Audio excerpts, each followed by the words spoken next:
नमस्कार, economics for all Deven channel में आपका स्वागत है। आज हमारा टॉपिक है ब्याज का नौ प्रतिष्ठित सिद्धांत। इस सिद्धांत को उधार देय कोष सिद्धांत भी कहा गया है।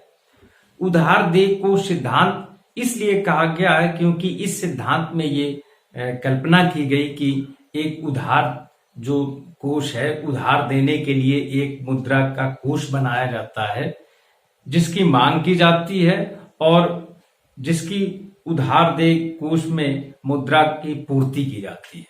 तो इस प्रकार से उधार मांगने वाला मांग और उधार कोष की पूर्ति करना, इसके बीच जो संतुलन स्थापित करता है वो ब्याज के द्वारा संतुलन स्थापित होता है। उधार देय कोष सिद्धांत या नौ प्रतिष्ठित सिद्धांत के पूर्व प्रतिष्ठित सिद्धांत यह स्पष्ट करता है कि ब्याज बचत की इच्छा पर निर्भर करता है, तरलता अधिमान पर निर्भर करता है, किंतु ब्याज का नौ प्रतिष्ठित सिद्धांत यह स्पष्ट करता है कि इन वास्तविक तत्वों के साथ साथ ब्याज मौद्रिक तत्वों के द्वारा भी निर्धारित होता है। तो इस सिद्धांत की सबसे पहले जो व्याख्या की, इसके जो प्रतिपादक थे तो उनमें नटविक्सल और वर्टिन ओहलिन, रॉबर्टसन, वाइनर, जेकब वाइनर और एरिक लिंडल का नाम आता है। इन लोगों ने इस सिद्धांत की वैज्ञानिक व्याख्या की। तो ये सिद्धांत की कुछ मान्यताएं हैं। तो इस सिद्धांत की पहली मान्यता है कि सभी साधनों को रोजगार प्राप्त है। प्रतिष्ठित सिद्धांत की तरह यह सिद्धांत भी सभी साधनों को रोजगार की मान्यता को स्वीकार करता, अर्थात पूर्ण रोजगार की मान्यता पर यह सिद्धांत भी आधारित है। दूसरा क्या है कि दोनों बाजार में पूर्ण प्रतियोगिता है। साधन बाजार और वस्तु बाजार, इन दोनों बाजारों में पूर्ण प्रतियोगिता है। यह मान्यता प्रतिष्ठित सिद्धांत में भी है। ब्याज पर मौद्रिक तत्वों का प्रभाव पड़ता है। इस सिद्धांत की स्पष्ट मान्यता है कि ब्याज पर मौद्रिक तत्वों का प्रभाव पड़ता है।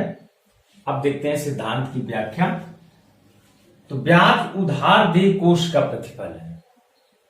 अब उधार देय कोष का एक निर्माण किया जाता है जिसमें पूर्ति की जाती है और उसका जो मांग है, उधार देय कोष को जब दिया जाता है तो उसका ही प्रतिफल ब्याज है। और उधार देय कोष में जब जो मुद्रा की पूर्ति करते हैं, उन पूर्तिकर्ताओं को भी क्या मिलता है? ब्याज मिलता है।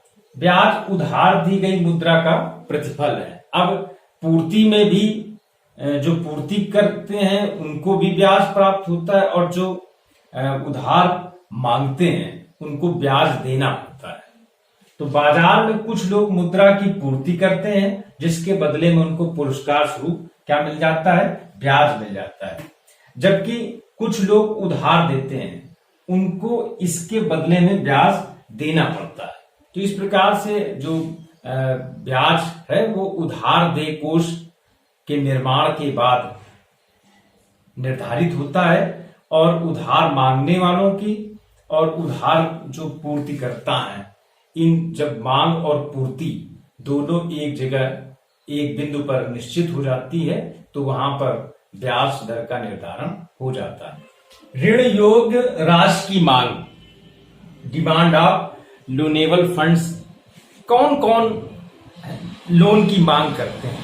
उधार देय कोष की मांग कौन करते हैं? तो इसको सबसे पहला जो है वो है उपभोक्ता।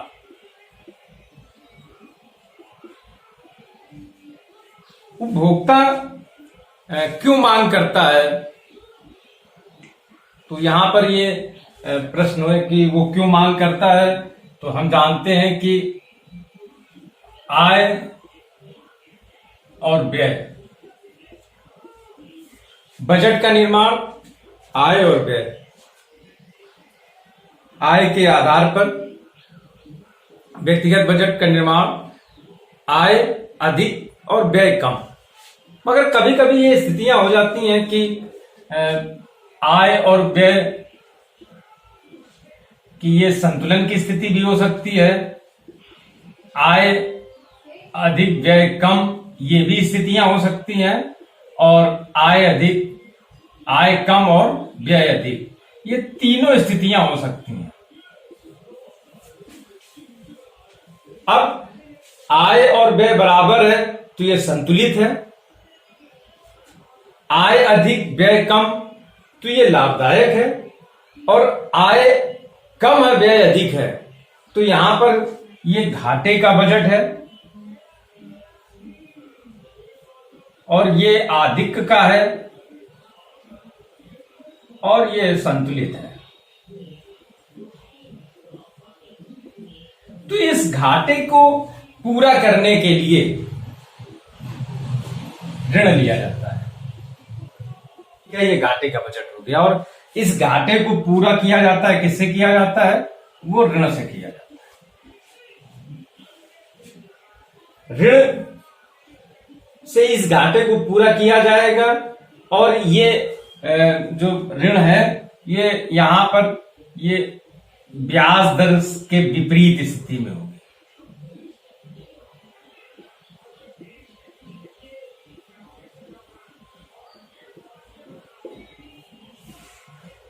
ब्याज अधिक तो कम ऋण लिया जाएगा, और ब्याज यदि कम है तो अधिक मात्रा में ऋण लिया जाएगा।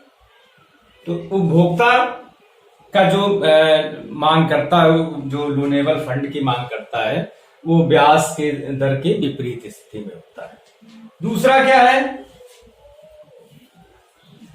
निवेशक जो निवेश करता है, इन्वेस्टर, तो इन्वेस्टमेंट जो करता है तो उसका एक उद्देश्य है कि अपने व्यापार को आगे बढ़ाना है, नए उद्यम की स्थापना करना है, नए नए बाजार खोजना है, जो व्यापारिक क्रियाएं कर रहा है उन क्रियाओं में वृद्धि करना है। तो इस कारण से ये लोग भी जो ऋण उधार मांगते हैं, ये लोग भी ऋण लेते हैं। क्यों लेते हैं? नए उद्योग की स्थापना के लिए लेते हैं, या जो वर्तमान उद्योग है उसके विस्तार के लिए लेते हैं, नए नए बाजारों की खोज के लिए भी लेते हैं, नई नई जो क्रियाएं कर रहे हैं उसके लिए भी ये फंड की डिमांड करते हैं। और ये मांग भी ब्याज दर के विपरीत होती है। यदि ब्याज दर अधिक है तो मांग जो होगी, ऋण की मांग जो होगी वो कम, और यदि ब्याज दर कम है, यदि ब्याज दर कम है तो ऋण की मांग अधिक होगी।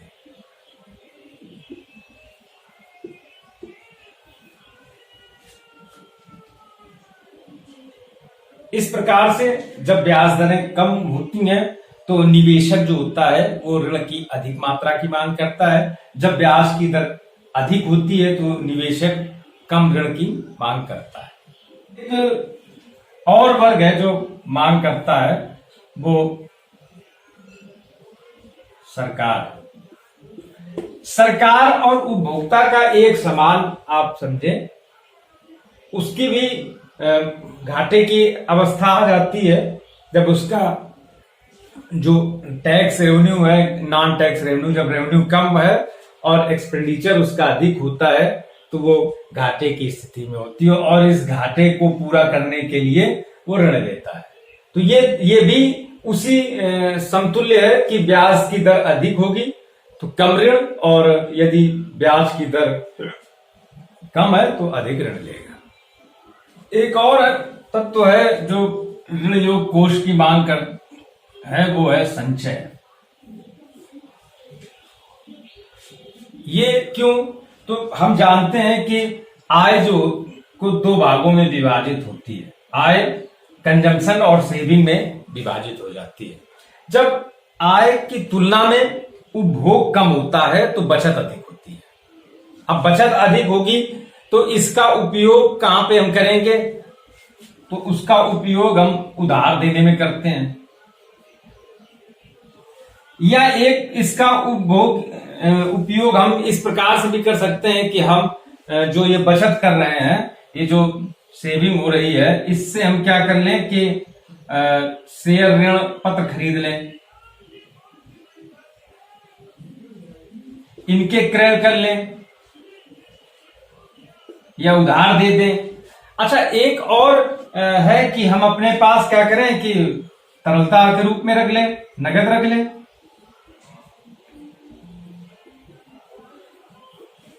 ये जो हमारी अधिक है संचय स्थिति, आय से कम हमारा उपभोग है, तो हमारे पास जो बचत अधिक हो रही है, तो ये 3 स्थितियों में हो सकता है कि हम उधार देने के लिए अपने पास रख लें, या शेयर ऋण पत्र क्रय करने में अपने पास लगा लें, या नकदी के रूप में भी हम इसका इस्तेमाल कर लें। तो इनकी स्थितियां क्या होती हैं कि ये भी ब्याज के दर की विपरीत स्थितियों में होती हैं। यदि ब्याज दर अधिक है तो उधार की मात्रा अधिक होगी, संचय कम हो जाएगा हमारा, और यदि ब्याज की दर कम है तो हमारा जो उधार है वो कम हो जाएगा और संचय जो हमारा है वो बढ़ जाएगा। तो इस प्रकार से ये तीनों स्थितियां हैं, ये इसकी भी स्थितियां ब्याज दर के विपरीत होती हैं। संचय जो होता है वो ब्याज दर के विपरीत स्थिति में होता है। तो इस प्रकार से जो इनका मांग वक्र बनता है, जो ऋण योग्य जो राशियां होती हैं, इनका जब मांग वक्र हम बनाते हैं तो ये बाएं से दाएं नीचे की ओर गिरता हुआ होता है।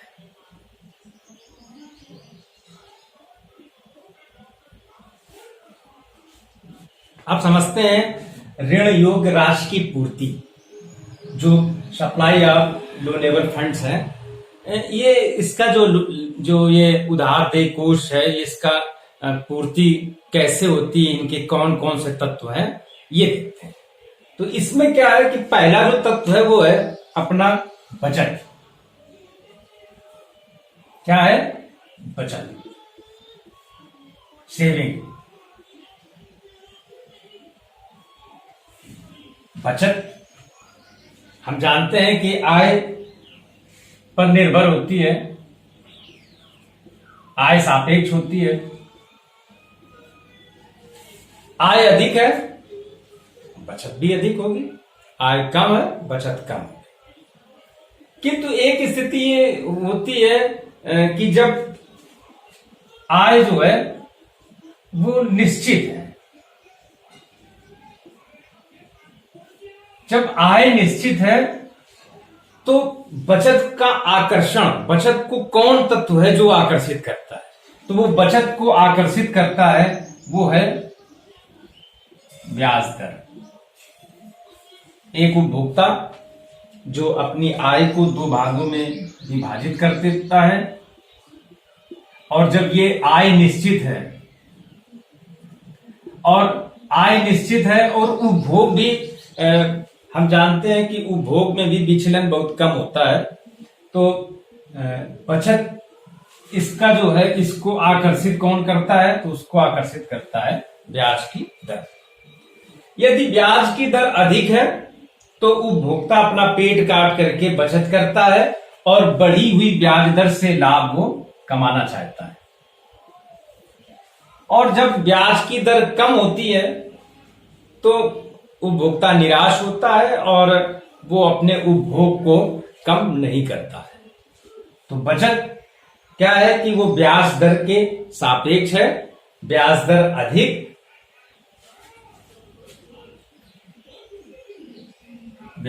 अधिक, तो बचत भी अधिक होती है। तो इस प्रकार से जो बचत का वक्र होता है वो बाएं से दाएं ऊपर की ओर चढ़ता हुआ होता है। एक तो ये हो गया तुम्हारा। दूसरा तत्व क्या है? जो संचय है वो मांग पक्ष है, और असंचय डिश होल्डिंग, ये भी जब ब्याज की दर अधिक होती है तो बढ़ी हुई ब्याज दर से लाभ कमाने के लिए असंचय किया जाता है। बैंक की ब्याज दर की तुलना में यदि पूंजी की सीमांत क्षमता जो है, उत्पादकता अधिक है, तो असंचय जो है वो लाभदायक होता है। तो इस प्रकार से जो असंचय होता है, डिश होल्डिंग होती है, वो भी ब्याज के सापेक्ष होती है।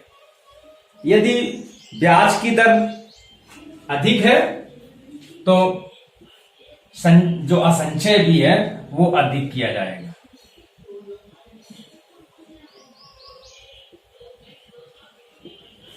इस प्रकार से जो ऋण योग्य राशि है वो मात्रा उसकी बढ़ेगी। एक और है विनिवेश। विनिवेश क्यों? यदि जो वर्तमान समय में जहां निवेश किया गया है उससे यदि प्रतिफल ब्याज की तुलना में कम प्राप्त हो रहा है तो वो विनिवेश किया जाएगा, ताकि क्या हो कि ब्याज की दर अधिक होगी तो विनिवेश भी अधिक होगा। निवेश करने से चूंकि कम लाभ हो रहा है तो इस कारण से विनिवेश किया जाएगा। तो इस प्रकार से बचत और असंचय और विनिवेश ये ब्याज दर के सापेक्ष होते हैं। चौथा है इसमें बैंक साख। बैंक साख भी ब्याज दर पर निर्भर करता है। यदि ब्याज दर अधिक है तो बैंक साख का सृजन अधिक करते हैं, यदि ब्याज दर कम है तो बैंक साख का सृजन कम करते हैं। तो इस प्रकार से इन चारों का जो वक्र है, पूर्ति वक्र है, वो बाएं से दाएं ऊपर की ओर चढ़ता हुआ होता है। इस प्रकार से स्पष्ट है कि बचत, असंचय, विनिवेश और बैंक साख ब्याज दर पर निर्भर करता है, ब्याज सापेक्ष होते हैं। ब्याज दर अधिक तो बचत अधिक, असंचय अधिक और साख का सृजन भी अधिक होता है। अब देखते हैं कि ब्याज दर का निर्धारण नव प्रतिष्ठित सिद्धांत के द्वारा ब्याज दर का किस प्रकार से निर्धारित होती है, किस प्रकार से ब्याज की दर जो है नव प्रतिष्ठित सिद्धांत के आधार पर ब्याज दर किस प्रकार से निर्धारित होती है। तो हम जानते हैं कि ऋण योग्य कोष की जो मांग है वो क्या है, तो वो उपभोग है, जो उपभोक्ता वर्ग करता है। धन जो तुम्हारा निवेश है, जो संचय है, और सरकार। ये चार तत्व हैं। ये उपभोग, निवेश, संचय और सरकार ये ऋण योग्य कोष की मांग करते हैं। और पूर्ति के जो तत्व हैं वो बचत है, असंचय है, विनिवेश है और साख है। मांग जो है वो ब्याज दरों के विपरीत और पूर्ति जो है वो ब्याज दर के सापेक्ष होती है। तो इस प्रकार से मांग और पूर्ति ये दोनों शक्तियां हैं हमारे सामने, और ब्याज दर का निर्धारण वहां पे होता है जहां पर मांग और पूर्ति की दोनों शक्तियां जो है एक दूसरे को प्रतिच्छेद करती हैं। एक्स अक्ष और वाई अक्ष, यहां पर ऋण योग्य कोष की मांग और पूर्ति, और इसमें इस ब्याज की दर। तो हमने देखा कि जो मांग वक्र है वो बाएं से दाएं नीचे की ओर जाता है, और ये डीएम जो है ये मांग वक्र है, और SM जो है ये पूर्ति है।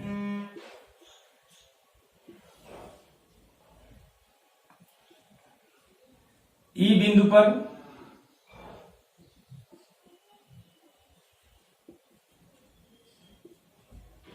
ब्याज दर का निर्धारण हो जाता है। अब यदि मांग बढ़ जाती है और पूर्ति स्थिर रहती है तो निश्चित रूप से ब्याज की दर जो है वो बढ़ जाएगी, संतुलन खसक जाएगा। और इसी प्रकार से यदि ब्याज जो ऋण की पूर्ति अधिक हो जाती है तो ब्याज की दर जो है वो घट जाती है। तो इस प्रकार से नवप्रतिष्ठित अर्थशास्त्रियों ने ब्याज निर्धारण का एक सिद्धांत हमारे सामने प्रस्तुत किया। यद्यपि कई विशेषताओं के बाद भी नवप्रतिष्ठित सिद्धांत की आलोचना की जाती है और आलोचना के जो बिंदु हैं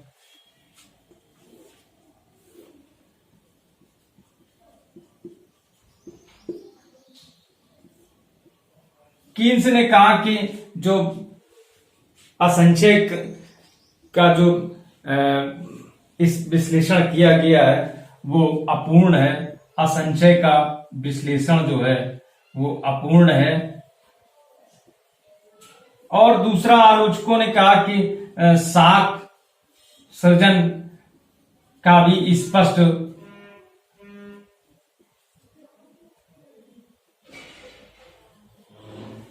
स्पष्ट व्याख्या साख सृजन की नहीं की गई है। इस कारण से भी नवप्रतिष्ठित सिद्धांत की आलोचनाएं की जाती हैं। एक इसमें यह बिंदु और भी है कि यह पूर्ण रोजगार की मान्यता पर आधारित है। पूर्ण रोजगार की मान्यता जो है वो भी अनुचित बताई जाती है, तो इस कारण से इस सिद्धांत की आलोचना की जाती है। पूर्ण प्रतियोगिता, दोनों बाजारों में पूर्ण प्रतियोगिता की मान्यता है, इस मान्यता को भी आलोचकों ने इस मान्यता के आधार पर भी इस सिद्धांत की आलोचना की है। और यह सिद्धांत जो है पूंजी की जो सीमांत क्षमता है इसकी उपेक्षा करता है। इस कारण से भी इस सिद्धांत की आलोचना की जाती है। आलोचनाओं के बाद भी नवप्रतिष्ठित सिद्धांत हमारे सामने ब्याज की मांग और पूर्ति के द्वारा जो मांग और पूर्ति की शक्तियां हैं इनका स्पष्ट विश्लेषण करता है और एक जो आधुनिक सिद्धांत है उसका एक आधार तैयार करता है। धन्यवाद।